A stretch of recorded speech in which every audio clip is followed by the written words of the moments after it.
दोस्तों, एक किसान सुबह सुबह उठकर अपने मक्के की बोरियां लेकर मंडी में बेचने जा रहा था। वो ये सोच रहा था कि सरकार ने तो मक्के की खरीदी पर एमएसपी तो जारी कर दिया है।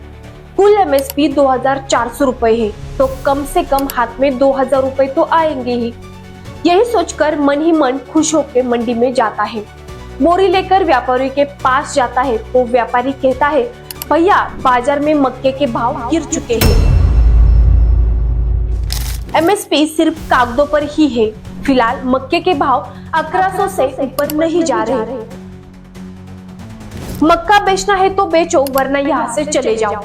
ये बातें सुनकर वो किसान चुप होकर जमीन पर बैठ जाता है और सोचता है, मेरी महीनों की मेहनत, लगाए हुए पैसे और सारे सपने अब पानी में मिल जाएंगे।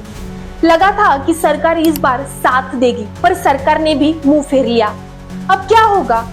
इस स्थिति में उस किसान के पास सिर्फ दो ही पर्याय बचते हैं।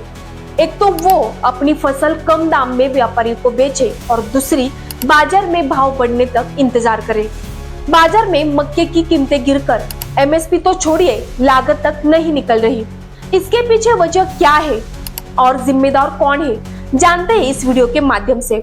नमस्कार किसान भाइयों, मैं मोनिका पालवे एग्रीको के हिंदी चैनल में आप सभी का स्वागत करती हूँ। इस बार देश भर में मक्का किसान सबसे ज्यादा परेशान दिख रहे। एमएसपी सरकार ने 2400 रुपए तक तय किया है, लेकिन असल मंडी की हालत बिल्कुल अलग है। कई जगह कीमतों की ऐसी हालत है कि किसान अपनी लागत भी नहीं निकाल पा रहे। माध्यमों की रिपोर्ट के अनुसार मध्य प्रदेश से लेकर महाराष्ट्र, कर्नाटक तक ज्यादातर मंडियों में मक्का भाव 1100 रुपए से लेकर 1400 से 1500 रुपए तक ही दिखाई दे रहा है, यानी एमएसपी से 900 से 1200 रुपए तक नीचे। अब किसान कह रहा है, अगर एमएसपी नहीं देना है तो घोषणा का क्या फायदा? और सच भी यही है, एमएसपी सिर्फ कागज पर रह गया है। मध्य प्रदेश की बातें कर तो अशोकनगर, मंदसौर, शादापुर, पूना, यहाँ किसान सीधे घाटे में जा रहे। कई जगह 1010 रुपए प्रति क्विंटल तक भाव दर्ज हुआ है। महाराष्ट्र के विदर्भ और मराठवाड़ा की मंडियों में भी 1100 से 1500 के बीच रेट मिल रहा है। किसान को सीधा एक बोरी पर 300 से 400 का घाटा हो रहा है। तो अब सवाल ये है कि इसके पीछे की वजह क्या है, बताती हूँ। बहुत सारे किसानों ने इस साल मक्का बोया और मार्केट में सप्लाई बढ़ गई।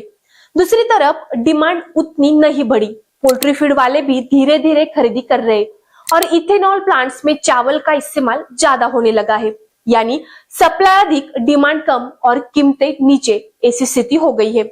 सरकार की तरफ से कोई ठोस खरीद व्यवस्था चालू नहीं हुई। अगर सरकार एमएसपी पर खरीदी करे तो किसान को राहत मिल सकती है, लेकिन आज की तारीख में किसान मंडियों में अकेला खड़ा है। व्यापारी अपनी मनमानी कर रहे, भाव इतना ही मिलेगा, लेना है तो ले लो, ऐसी बातें कर रहे हैं। ऐसी स्थिति में सरकार ने ध्यान देकर किसानों के लिए कुछ ठोस कदम उठाने चाहिए। तो किसान भाइयों, अगर आपको अपने मेहनत का दाम नहीं मिला तो यह सिर्फ आपका नुकसान नहीं है, यह पूरे सिस्टम की असफलता है। तो आपको इस विषय पर क्या लगता है? इस स्थिति के लिए जिम्मेदार कौन है, सरकार या व्यापारी? और सरकार ने कौन से कदम उठाने चाहिए, हमें कमेंट में जरूर बताएं। और साथ ही हमारे पालवे एग्रीको हिंदी चैनल को सब्सक्राइब करना ना भूलें। धन्यवाद।